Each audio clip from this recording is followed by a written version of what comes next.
Добрый день, дорогие друзья! В данном обзоре я хотел бы вам рассказать о новом инструменте для всех, кто планирует сделать ремонт, купить новую квартиру, примерить новые шторы в гостиную, подобрать плитку в ванную и представить, как в вашей любимой комнате будет выглядеть новый диван. Речь пойдет об онлайн 3D планировщике квартир Planoplano. Для обычных пользователей он работает по фримиум модели. Вы можете зарегистрироваться и пользоваться им бесплатно. Итак, для начала работы заходим на сайт www.planoplano.com и проходим простую процедуру регистрации. Для упрощения процесса вы можете зарегистрироваться при помощи одного из имеющихся у вас аккаунтов социальных сетей. Если аккаунта нет, это не проблема. Для регистрации вам понадобится только имя пользователя, адрес электронной почты и пароль.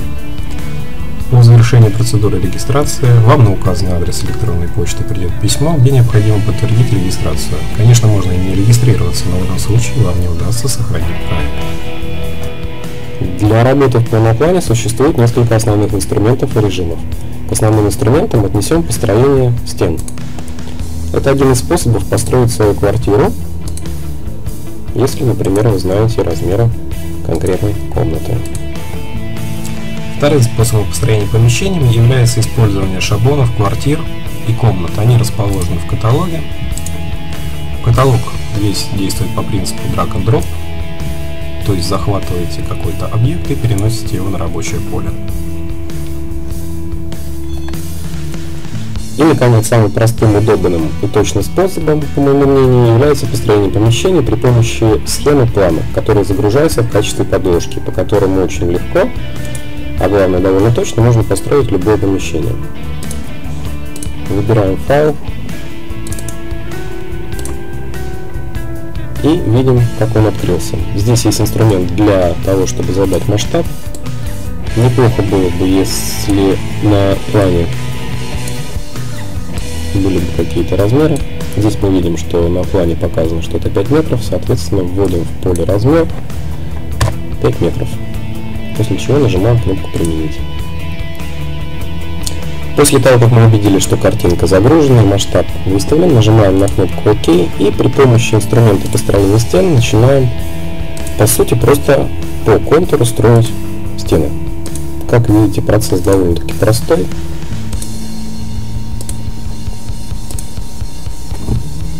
После построения основных несущих стен нам необходимо добиться, чтобы все они были одинаковой толщины. Для этого выбираем инструмент «Выбор и перемещение объектов», зажимаем левую кнопку мыши и выделяем те стены, которые у нас получились.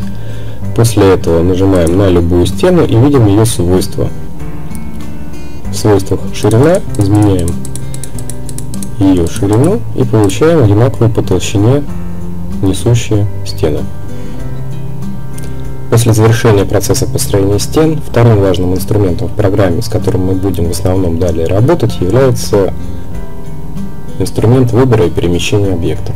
С его помощью можно как подвигать стены, как вам необходимо, так и перенести из каталога необходимые вам объекты, такие как окна, двери, мебель и так далее. Также в программе есть возможность включения экранной сетки. Возможно, кому-то такая функция пригодится.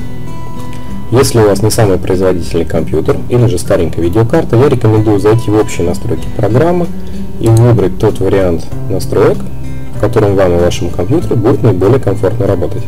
Наибольшее количество ресурсов забирает функция реалистичное освещение. Если ее отключить, все может быть намного быстрее. Также есть ползунок, который можно переключать в зависимости от того, что вам необходимо. Или скорость, или качество. Также в панели настройки вы сможете настроить время автосохранения проекта, включить или выключить подсказки и активировать другие функции. Здесь же с помощью кнопки «Пройти обучение» можно за несколько минут пройти базовый курс работы с программой. Теперь перейдем непосредственно к режимам работы программы. Первым режимом, наиболее удобным для базового построения любого помещения, является режим план. Как я говорил ранее, именно в нем работают инструменты построения стен и выбора перемещения объектов. Здесь же можно использовать каталог объектов, перетаскивая эти объекты на план. В этом же, как и во всех других режимах, перемещение плана производится при помощи зажатой правой кнопки мыши. приближение и удаление можно регулировать при помощи колеса на мыши. Итак, следующий режим работы в программе называется 3D, и в этом режиме мы можем посмотреть на результат своего труда со стороны.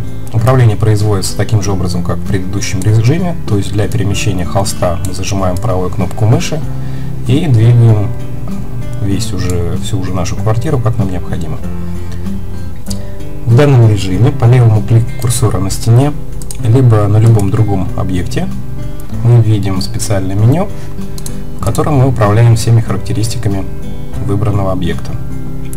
То есть мы здесь можем копировать этот объект, удалить, изменить цвет с помощью такой палитры, сделать его темнее и светлее, с помощью инструмента пипетка выбрать абсолютно любой цвет, который есть в сцене. Также мы можем выбрать абсолютно любой материал, будь то это плитка, камни и, в общем, все что угодно. Кроме того, мы можем управлять текстурой. То есть мы можем сделать этот материал полированным, можем сделать хромированным и даже сделать стеклянным. Функция «Применить к идентичным поверхностям» позволяет назначить текущие настройки поверхности ко всем объектам, похожим на тот, который мы выбрали. То есть в данном случае у нас выбрана стена, и если мы применяем эту поверхность ко всем идентичным, то мы видим, что в данной комнате все стены стали стеклянными. Данное свойство применимо ко всем абсолютно объектам в программе. Поэтому, если у вас несколько дверей, и вы хотите у всех у них изменить цвет, это можно сделать с помощью этой функции. Далее, если настроек вам не хватает основных, есть еще и дополнительные, в которых вы сможете задать угол вращения, например, плитку положить под 45 градусов, сделать смещение или сделать повторение. То есть с помощью этой функции можно задавать шаг текстуры. Еще один важный момент: если вам мешает подложка, которую вы ранее загрузили, с помощью клавиш Ctrl и E вы можете ее убрать, чтобы она вам не мешала. Давайте на конкретной комнате посмотрим, как работает быстро назначение текстур. Берем каталог, выбираем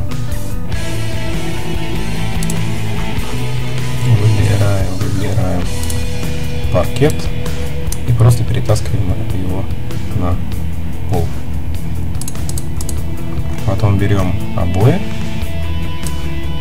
перетаскиваем на стену и, как я говорил ранее, используя кнопку «Применить к идентичным поверхностям», назначаем ее абсолютно на все стены в данном помещении. Третий режим «Гулять». Здесь название говорит само за себя.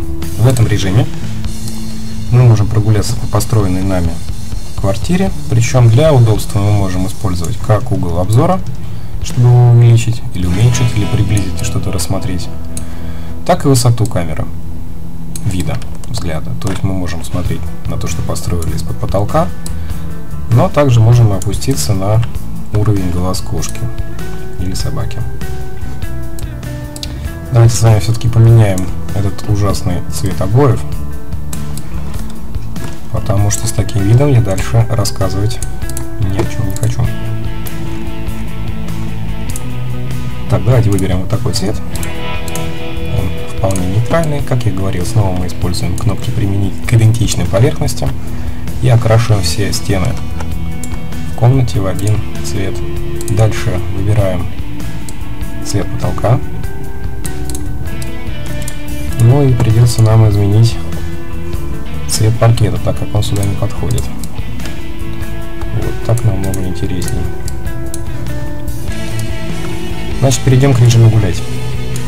Для управления видом нам понадобятся клавиши V, S, A, D. Также эти клавиши дублируются на экране монитора в левом углу. Также с этими же функциями справляется клавиша курсора стандартная. Правда, работает немножко по-другому. Для того, чтобы быстро получить визуальный результат по проделанной вами работе, в программе присутствует кнопка «Экспорт». Чтобы воспользоваться всеми ее функциями, необходимо перейти в режим «План». И здесь мы видим, что мы можем получить. То есть мы получаем схему квартиры, вид сверху, 3/4 и некий виджет. Вид сверху и 3/4 мы можем отправить на рендер, о котором я расскажу несколько позже.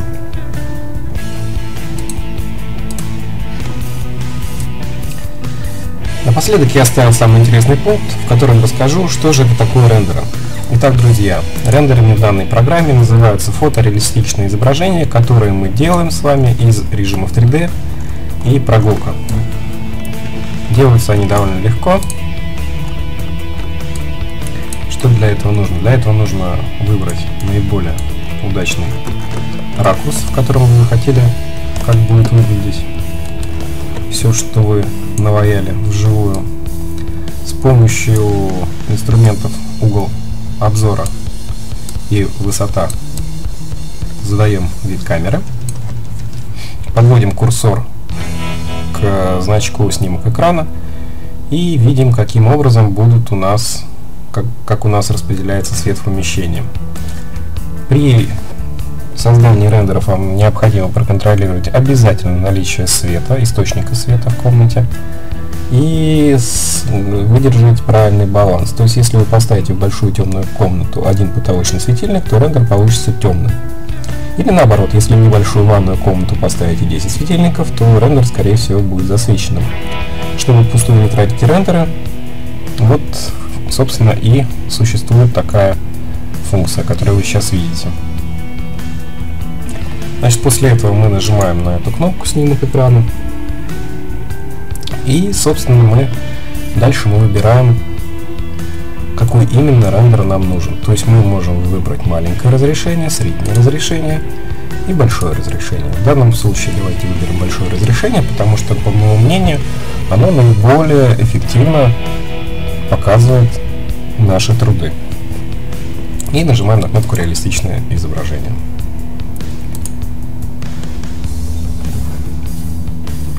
Также здесь можно выбрать ориентацию снимка, то есть это альбомная или книжная ориентация. Давайте на этот раз как раз сделаем книжную ориентацию и посмотрим, как у нас будет выглядеть в этом виде рендера.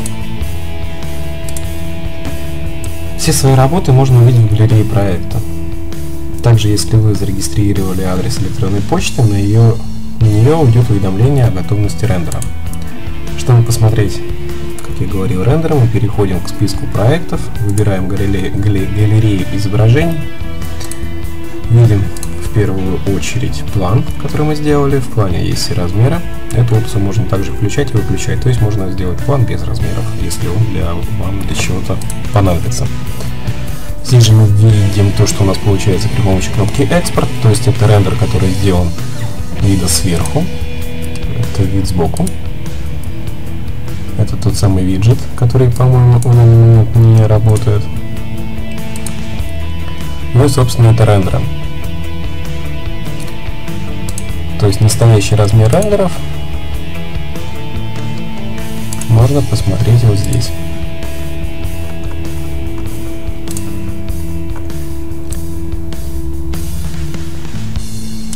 Как я говорил ранее, программой можно пользоваться абсолютно бесплатно. По умолчанию для каждого нового пользователя доступно 3 места под проекты, возможность загрузки 3 своих текстур и 3 бесплатных рендера в сутки разрешением 640 на 360 пикселей. Если вы хотите больше, то в программе используется личный счет, который вы пополняете как с помощью бонусов за размещение рендеров в социальных сетях, так и с помощью реальных денег. Для чего к программе подключена система «Деньги онлайн», которая является одним из надежнейших агрегаторов платежных систем в России. В следующих обзорах я расскажу вам об особенностях использования этой программы, о разного рода хитростях, о новых функциях, которые у нас постоянно добавляются. Спасибо вам за внимание, подписывайтесь на наш канал и следите за обновлением. Пока-пока!